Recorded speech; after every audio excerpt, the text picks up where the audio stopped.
Hi, I'm Eric Holtzclaw, also known as Marketing's Dr. Y.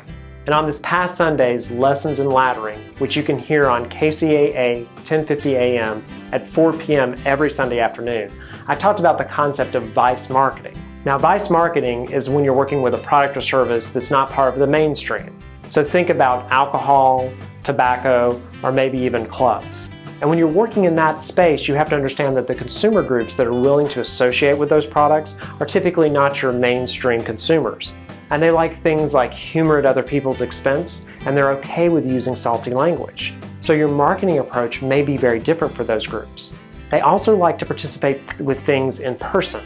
So you want to create events and things that happen that allow them to go and congregate with others.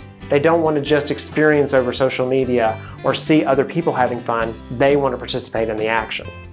That led me to the two guests that I had on my show.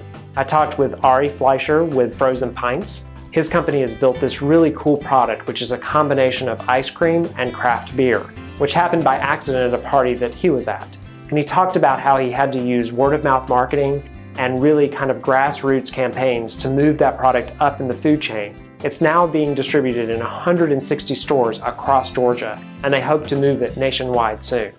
I also talked with another guy named Joey Komar, and Joey works with brands like Crown Royal when they wanted to change their image from an older brand to one that would be cool for younger generations.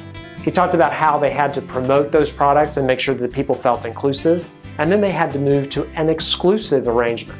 So thinking about your overall marketing campaign and understanding what you've been doing may not work for you now, and it may need to change as your brand changes in the future, is important not only in a vice market, but also in any other market where you're working with your consumer groups. Now, I hope you listened to the entire interview because there's chock full of information about how to get to people, especially with word-of-mouth marketing.